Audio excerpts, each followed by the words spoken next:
So we have an update after the last episode where we spoke about the incident report regarding the disappearance of Paula and Brandon Wade from Valdosta, Georgia. I'm going to give a little bit more details about Paula and Brandon as well, but I'll save that to a little bit later in the episode because I am assuming that most people who listen to this are going to know the overall story about Paula and Brandon. But for those of you who do not, I will make sure that we put a few more details in this episode than we did the last one. First of all, there has been a lot going on in the Valdosta area, and I mean a lot. So, one thing that happened, you may recognize this image from recently. I'm not going to play the whole video here tonight, but if you see this, you're probably going to recognize it if you happen to see it. Several weeks ago, Valdosta officers came into someone's apartment and started beating up a bunch of teens, it appears, allegedly, that were in this apartment. The video seems to kind of speak for itself. However, there is a lot of context that is still needed on the situation.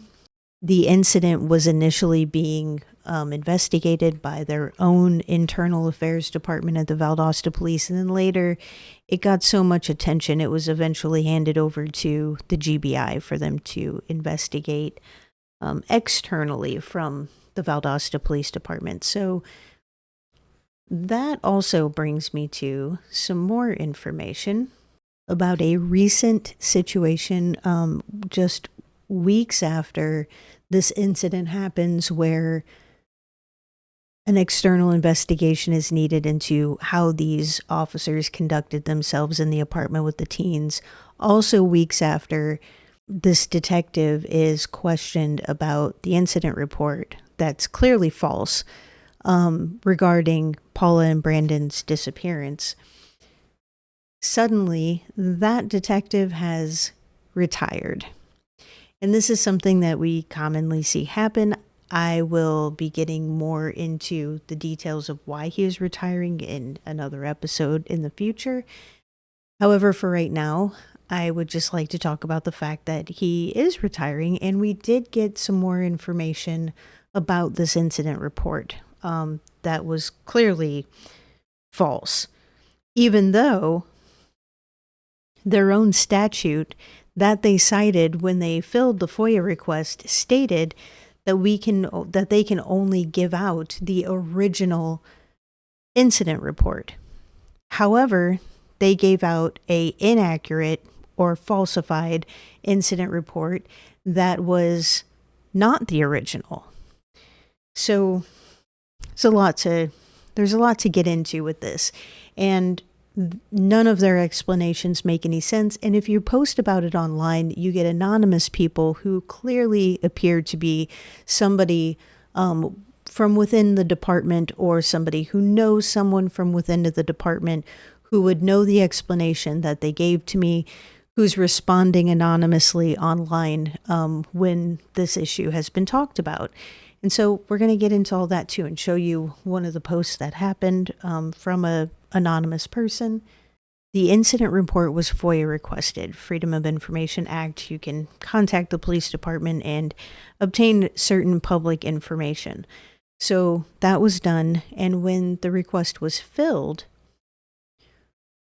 we received a report that showed the name of an officer who was not even employed by the Valdosta Police Department at the time of Paula and Brandon Wade's disappearance. We also received the name of another person who definitely had nothing to do with their disappearance and investigating it at the time. Nonetheless, they were both on it.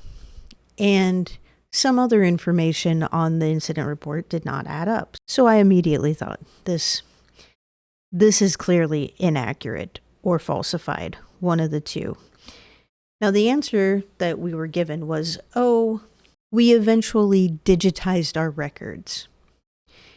And that's fine. That's great that you eventually digitized your records. But when you digitize a record, you don't put in the name of the person who digitized the record and create a record that reflects that information of whoever digitized it. You put in the information as it appears on the original report.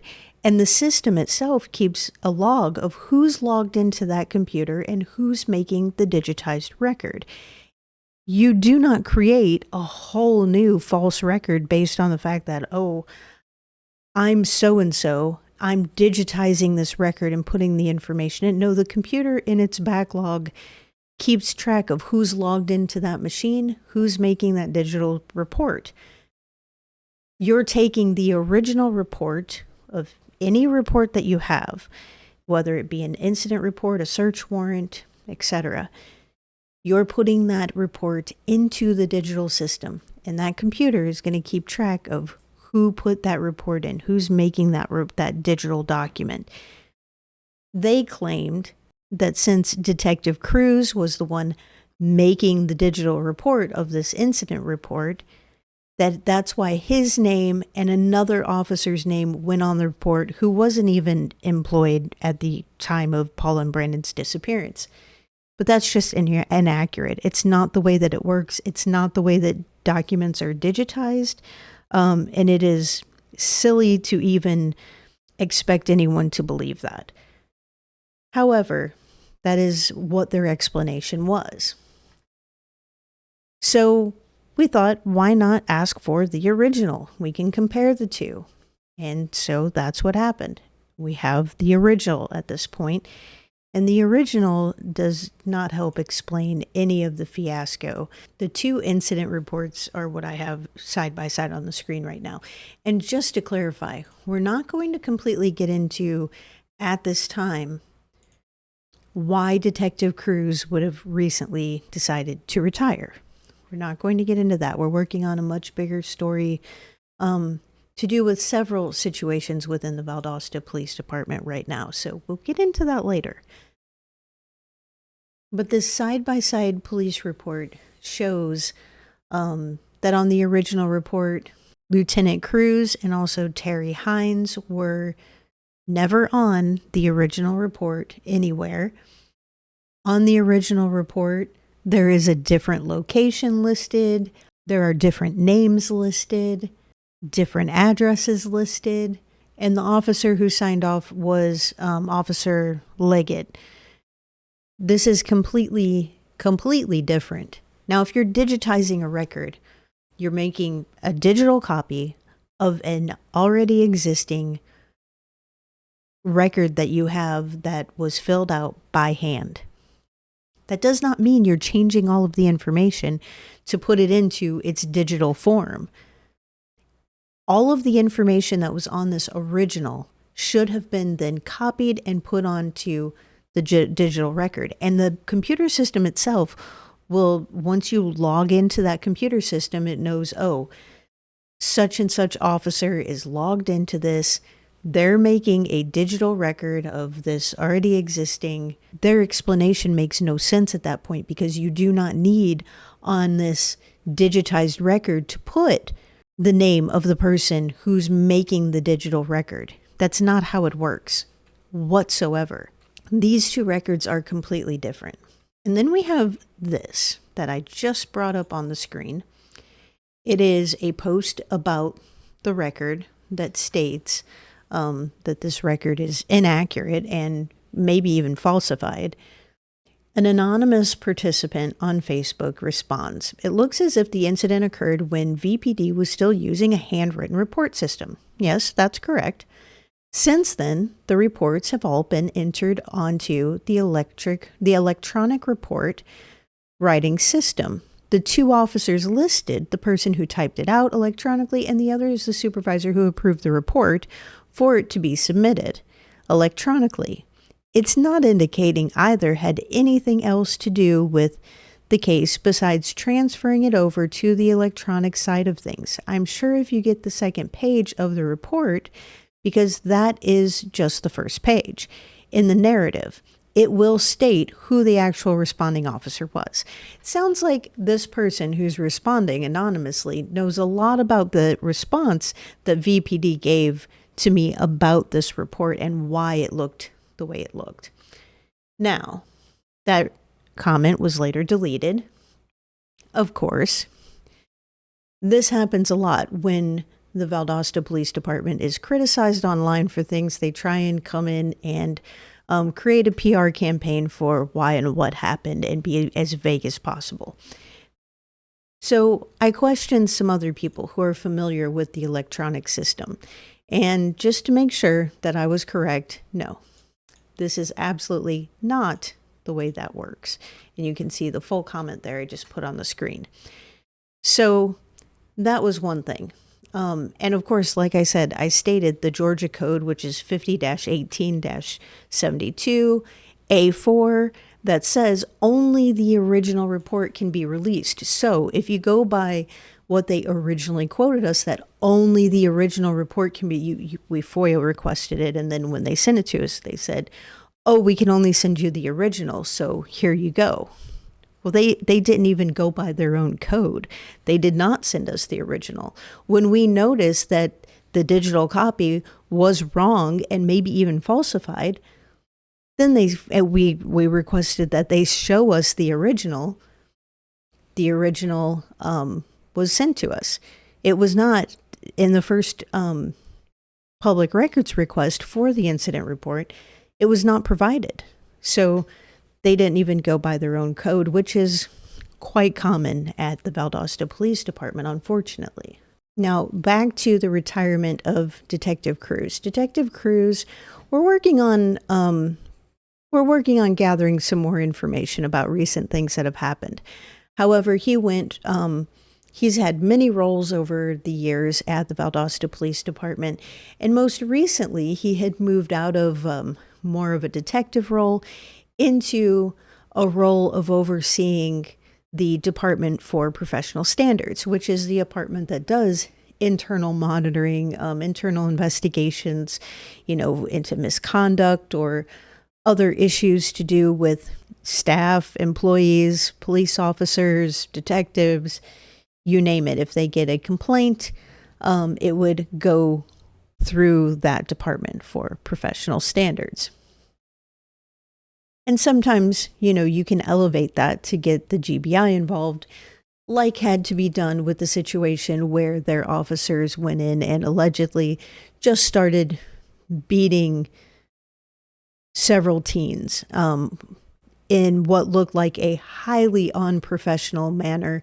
There were multiple officers there on scene. There were plenty of people to professionally, ethically control that scene in that situation without having to start punching and beating people. I mean, it was the most unethical, unprofessional scene from the looks of that video that was shared. So if anyone would like to talk more about that, we're happy to go over that entire situation.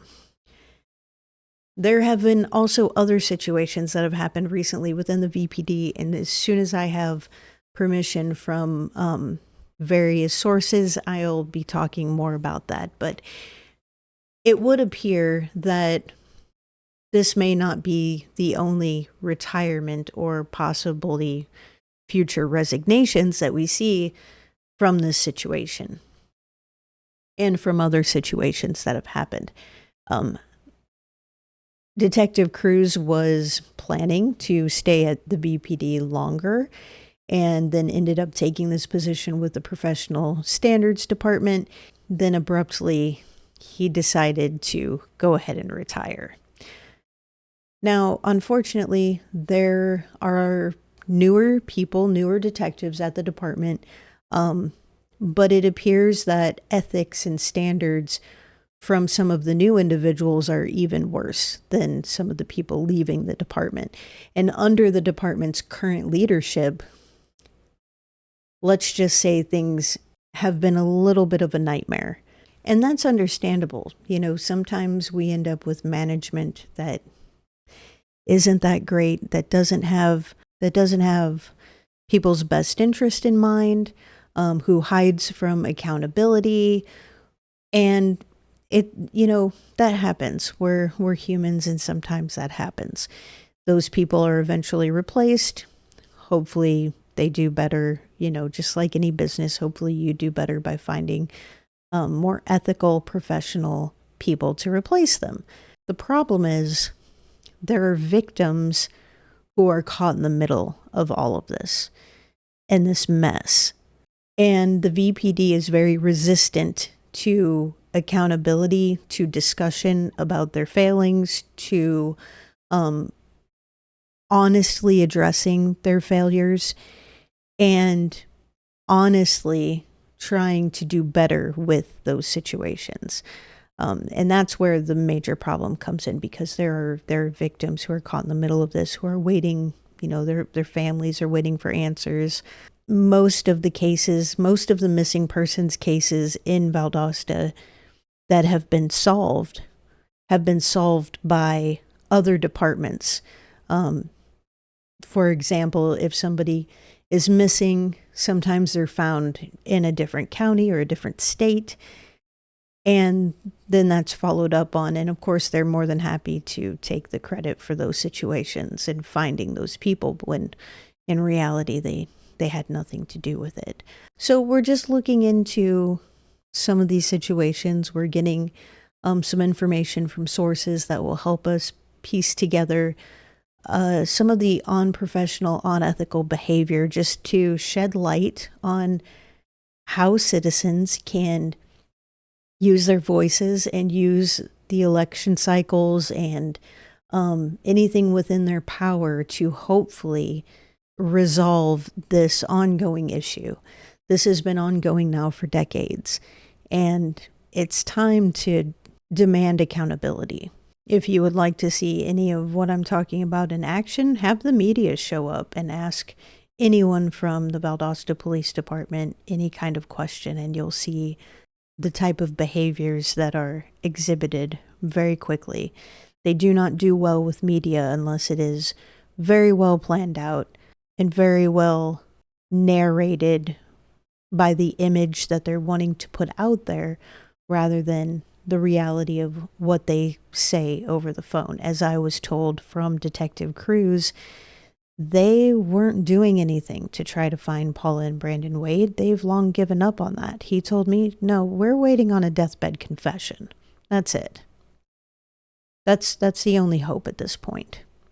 Those were his words. And so on his retirement, and I do have the receipts that is what he told me, given his retirement is coming, I think that it would be a good example for why change is needed, and more professional, more ethical individuals really, really need to be put in place at the Valdosta Police Department and in other areas of the Valdosta judicial system inside the courts. There are some prosecutors and some judges that we're also going to talk about that definitely need to be looked at by the residents of Lowndes County. But for now, we just wanted to share that there is an update, that the incident report, the narrative we were given, does not match up to what we're seeing in front of us in a very factual way.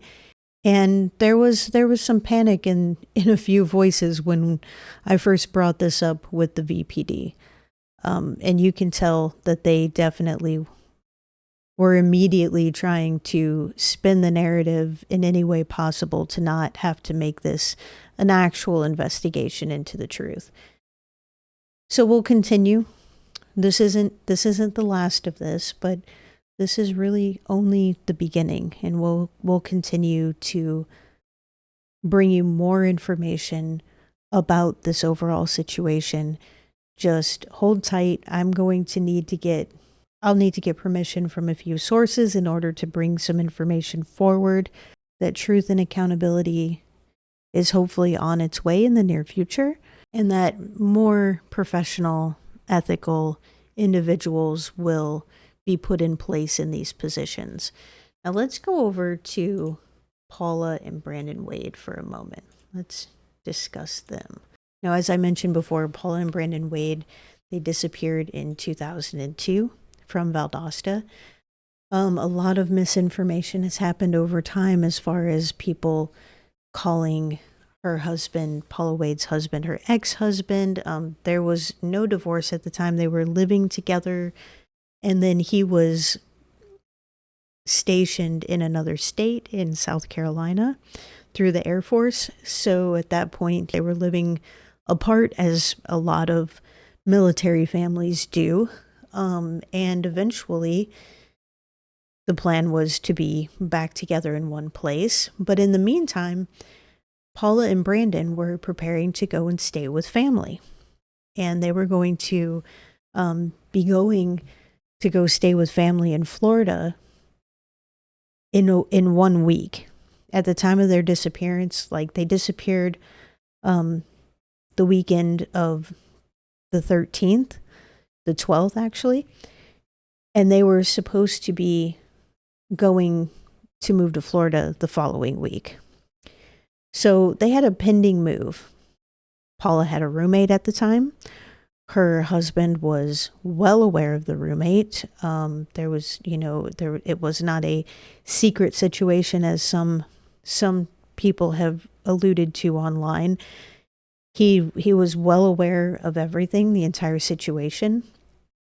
Marcus Burrows, who I will put out a full episode after this one about him. Marcus Burrows was living with Paula Wade at the time. It was said by a source that had information about Paula and Brandon that Paula was scared that weekend and that she had reached out for help. It appeared that maybe she might be trying to get Brandon out of her apartment that weekend. She went to work as normal that weekend, and then Saturday and Sunday pass, and no one had heard from Paula. Saturday night, that is.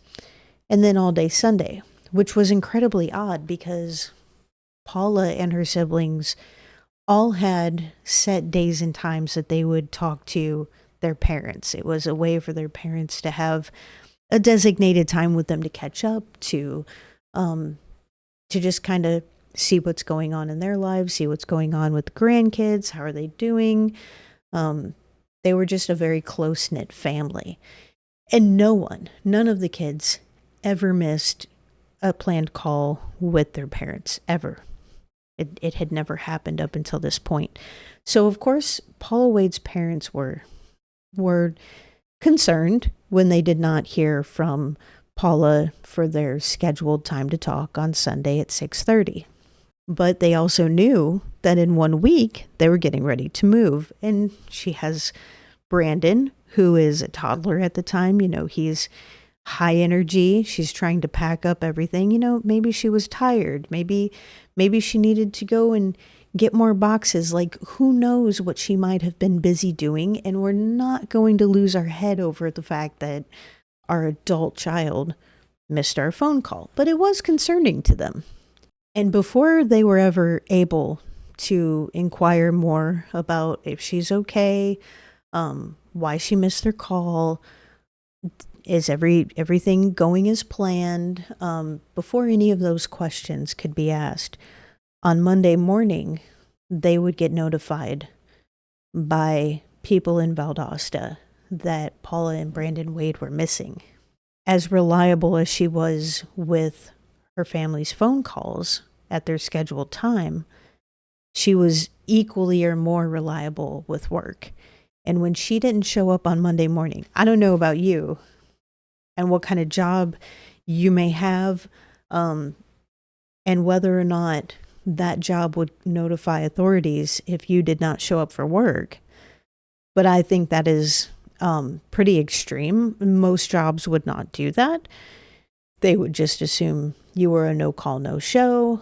If you didn't come back, they'd say, oh, that person just quit. They're done. But they knew it was so out of character. She had just put in for a transfer. She was not quitting her job. She had her job transferred to Florida. So they knew that the entire situation just did not add up, was so uncharacteristic that they went to Paula's apartment and looked for her and Brandon. Paula's car was there, but no one answered the door. And when they finally went into the apartment, they noticed that not only was her car there, but literally everything she owned was there. Everything. There was not a thing missing that anybody could ever find. There was never any item of hers personally that they could say, oh, that's gone. Nothing. All the way down to the most personal items. Everything was still at her apartment. And to this day, she's never been found. Brandon has never been found. But there are a lot of things that do stand out about the people of interest in the case. And so we'll start with sharing an episode after this one about the person of interest who was her roommate at the time, which is Marcus Burrows. And we encourage you, if you have any information, you can contact the family. You can send an anonymous tip through the website at paulawade.com or find paulawade@gmail.com. Yeah, we have it listed right there. Find paulawade@gmail.com. And like I said, paulawade.com is the website that the family runs. You can also report any information you may have to the FBI at 770-216-3000. And that goes through the Georgia FBI office. We do encourage you to go through either the FBI or the family. There's also issues with the investigation overall, and I think we'll also do an episode that gets more into that. And of course, when you have an investigation that spans decades, you're going to look back and say, I wish we would have known what we know now then, and I wish we could have done that or this.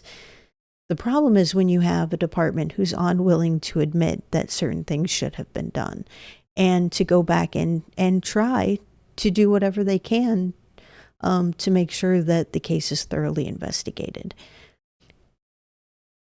But it's not just Paula and Brandon. There are other victims in the Lowndes County area that also have had major issues with their investigations as well. We have also found that they are unwilling to go in and get any of their absconders. If people have absconded on child sex crimes, they're unwilling. We have given them the address, the exact location of where their absconded sex offenders are currently living right now, today, and they refuse to initiate the paperwork with those other counties. I mean, one of them's just one county over, living his best life. He's in contact with children every day, and he's court ordered no contact with children. The VPD, the Lowndes County Sheriff's Office, has both been given his information, and they refuse to ensure that he gets back in custody. And he is not the only one. They refuse to go and get many of their absconders. They also refuse to properly prosecute many child sex offenders. Many of them have their charges dropped, even when there is plenty of sufficient evidence to go forward with the case. Many of them have been let go from needing to register as a sex offender, even though they're guilty of the crime.